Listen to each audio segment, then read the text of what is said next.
Throughout the course of popular music's fabled history, we've heard stories of bands being on the brink of extinction for a multitude of reasons. From band infighting and drama to drug addiction and fatal accidents, there have been several times throughout rock history that a major shakeup within a group plagued the careers of many of our most beloved acts. Sometimes these things prove to be motivational tools to spur a band on, and other times, they're the final nail in a band's career. I'm Chris from Redbeard Videos, and today we're going to look at the top 5 bands that survived a major lineup change. But before we get to our list, consider hitting that like button down below and subscribing if you'd like to see more of what it is we do here.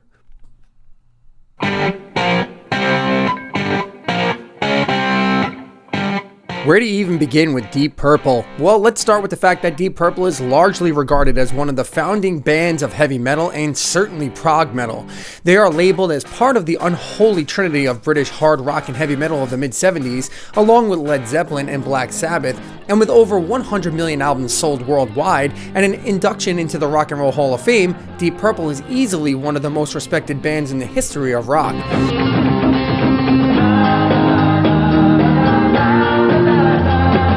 But how did they survive this long? This is a band that has never been stable.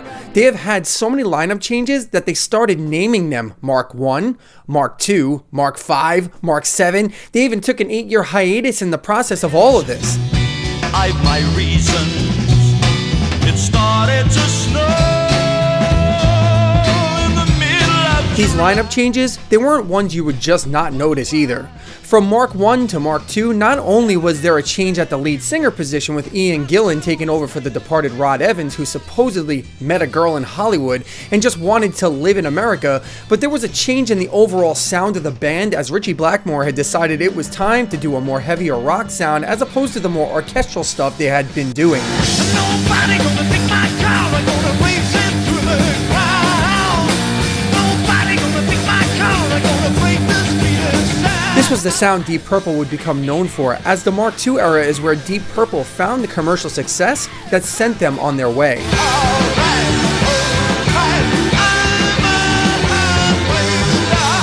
Oh, but that's not the end of all the drama.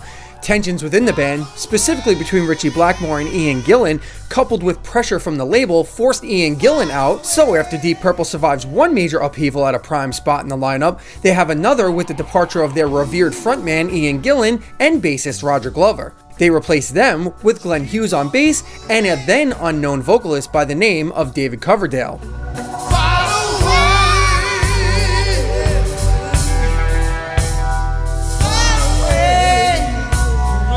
Deep Purple would have to deal with the departure of their main driving force and guitar god Ritchie Blackmore in 1975 due to a creative difference, and somehow Deep Purple just kept on rolling.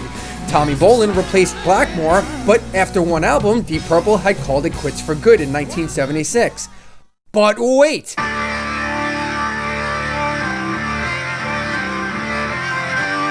8 years later, the Mark II classic lineup reunited, but after a string of successful albums and tours for 5 years, Gillan and Blackmore couldn't get along again, like a couple of teenagers, and ultimately, Gillan was fired. Next one up, former Rainbow vocalist and Blackmore bandmate Joe Lynn Turner took over as frontman, thus kicking off the Mark V lineup. It doesn't matter if I'm right or wrong. It really doesn't mean a thing. Look, putting this all together starts to look like a scene out of a detective show where there's a bunch of string on a wall with pictures connecting the dots in some sort of whodunit scenario. You get the picture. This band has endured it all, and yet somehow this band keeps on ticking with now 21 studio albums under their collective belts, with the 21st being released just this year.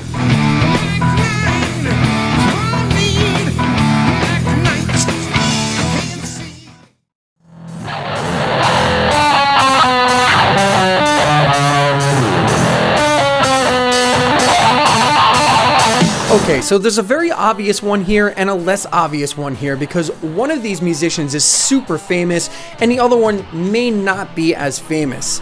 If you're a metal guy, you definitely know who the main subject of this particular video will be. I'm not going to go into Dave Mustaine being fired from the band because for our purposes here, it's a non-story. When Dave Mustaine was in Metallica, they were really not anything of note yet. They were just recording their very first album. Of course, the person I'm referring to is the tragic death of bassist Cliff Burton.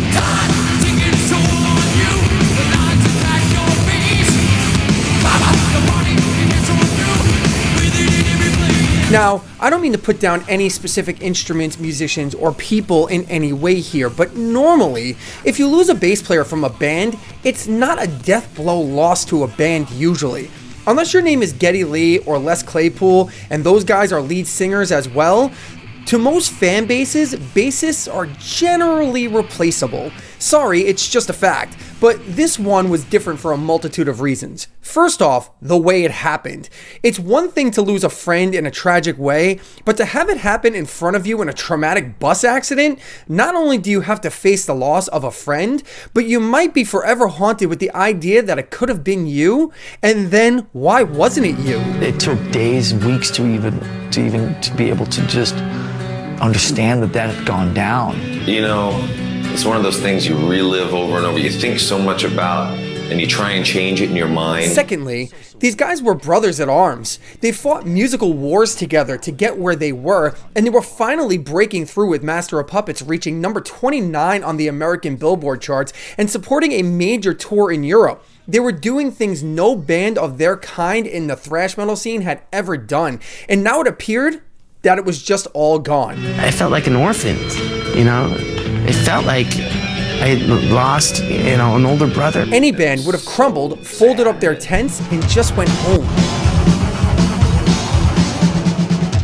Metallica did not do that. After a few months of mourning and recovery, they hired Jason Newsted, formerly of the metal band Flotsam and Jetsam, and headed back to Europe to finish the tour they had started with the blessing of the departed Cliff Burton's family. That's class all the way. Darkness imprisoning me. All that I see, absolute horror. I cannot live, I cannot die. Trapped in myself.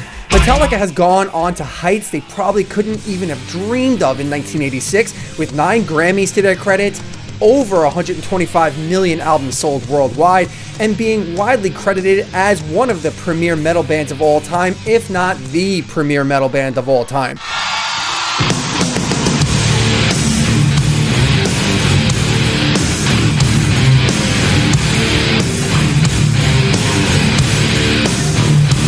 Now that's what I call a recovery, and they have often said none of it would have ever happened without Cliff Burton, and they tribute him at every single show.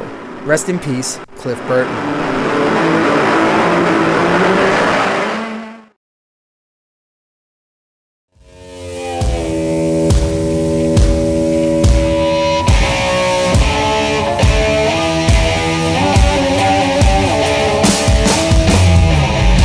The original metal band, the OG of metal, the one that started it all, nearly saw its end after only 10 years when the band fired Ozzy Osbourne, their lead singer, in 1979.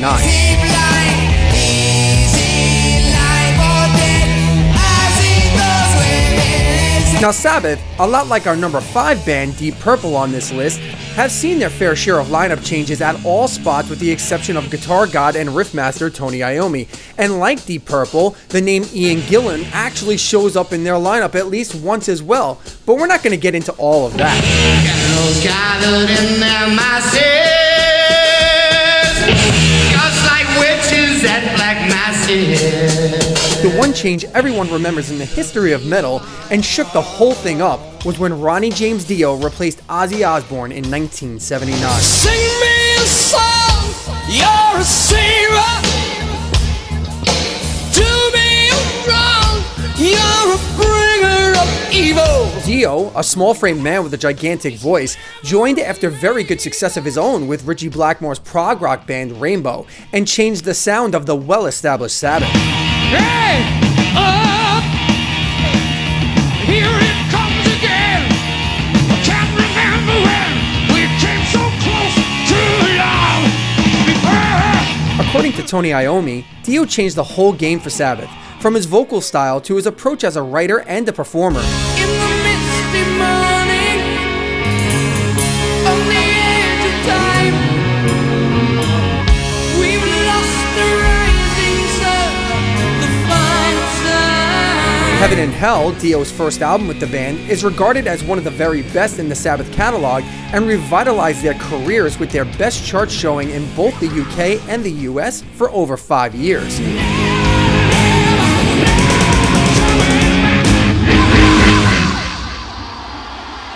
Dio would eventually leave Sabbath after only 3 years to start his own solo project,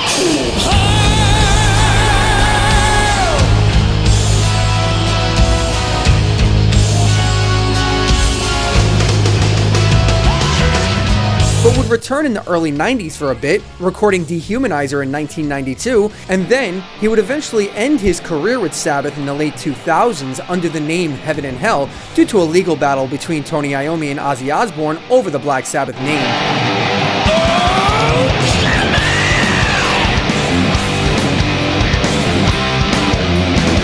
Close the city and tell the people that something's coming to call. Dio died of stomach cancer in 2010. Black Sabbath would go on to reunite with Ozzy a few times, starting officially in the late 90s with a few shows in 97 that were recorded and released as a double live album, and then tours throughout the end of the 90s into the 2000s. Sabbath would reunite again with Ozzy after Dio's passing to record and release a studio album in 2013, and then embark on a final tour in 2017.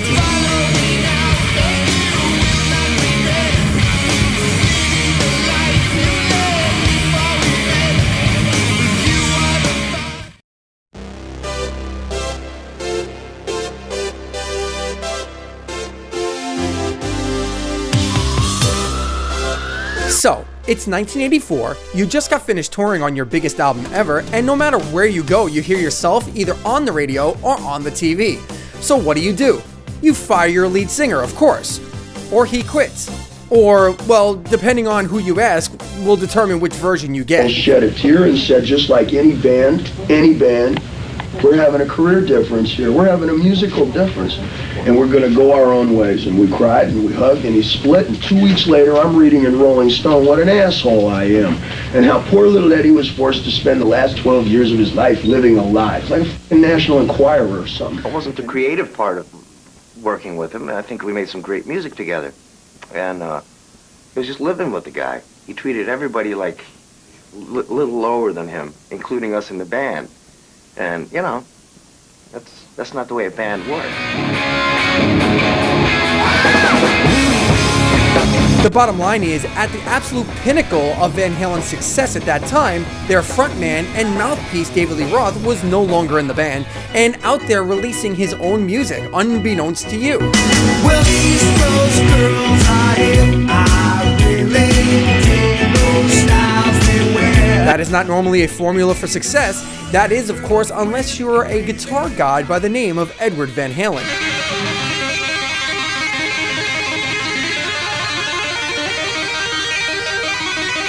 Now granted, the band made a very smart choice in who they chose to replace Diamond Dave from a PR standpoint.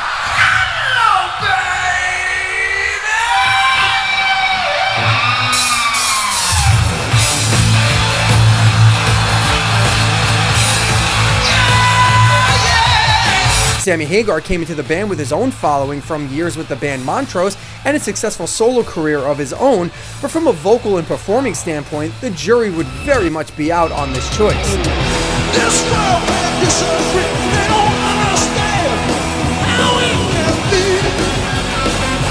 Sure, Sammy was a good performer and a stellar guitarist in his own right, not to mention he buries Dave in the vocal department in my opinion, but he was set to replace arguably the greatest frontman and showman in rock history at that time.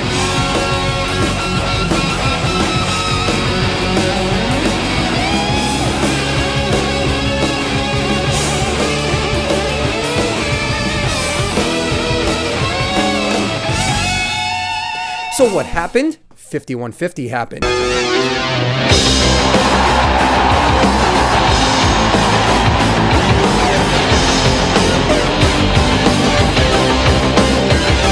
Charting at #1 on the Billboard album charts, sure, it sold slightly under 1984 when it was all said and done, but not by much. But to me, the true test was in what happened after that.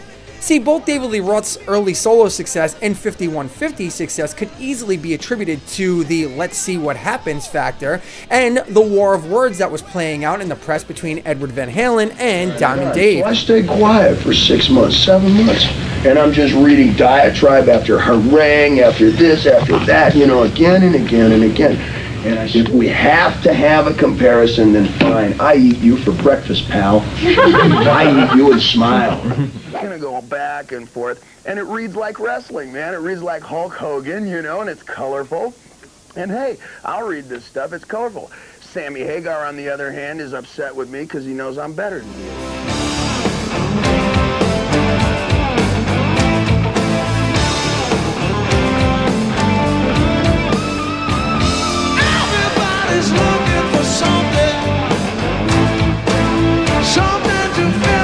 Now, this video isn't about what happened to those who departed the band, but to prove a point about whether or not VH's post-David Lee Roth era was short-lived or not, and based on the DLR hype machine, well, the Sammy Hagar fronted Van Halen would go on to have 3 chart-topping studio albums and successful worldwide tours over 11 years.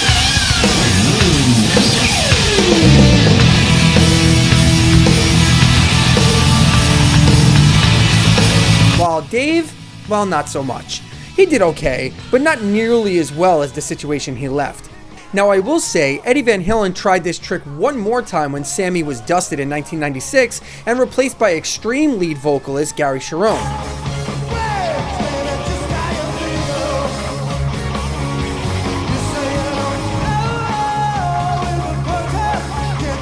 I, for one, thought it would have been a good fit at the time. It turned out not to be. Sammy was back for a short-lived reunion in 2004, but again left when Eddie decided a reunion with Diamond Dave was in the works. The Van Halen reunion with David Lee Roth was commercially successful, but critically didn't match up with the pre-96 Van Halen. Come on, baby, finish what you started. And that brings us to our number 1 selection, but before we get to that, let's see some honorable mentions.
So we've already broached the topic of death on this episode, but this particular one may even be more devastating from a popularity standpoint.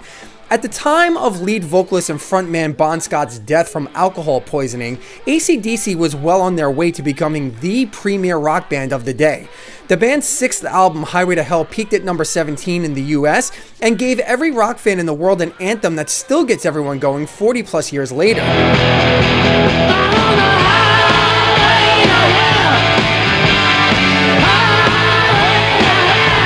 So what do when you're in the studio writing material for your next album, riding this high, when your singer, frontman, and friend turns up dead?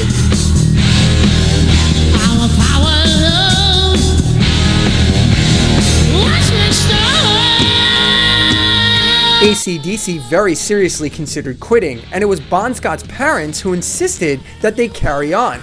That is what their son would have wanted, they said.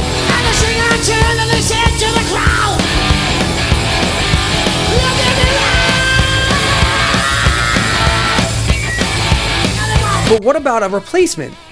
Look, as amazing a bass player as Cliff Burton was, he was one of the best at the time. It's not the same as replacing a voice as unique as that of Bon Scott.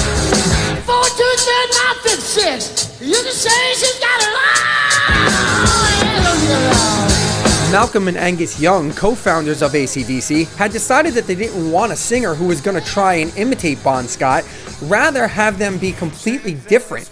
And that's what they got in Brian Johnson.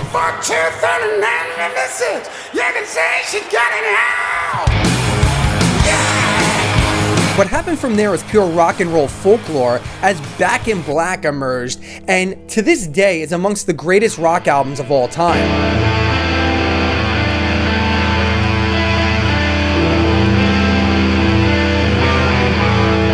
Not just for the music, not just for the fist-pumping anthems, one after another.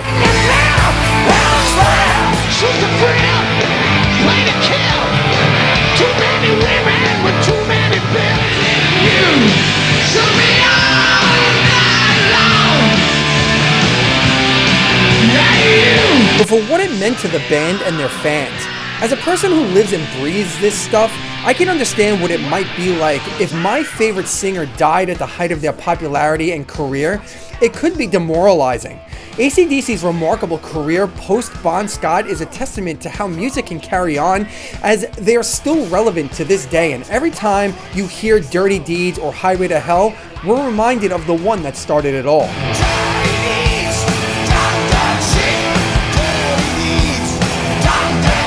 As for Brian Johnson and the boys, they always seem to be back in black.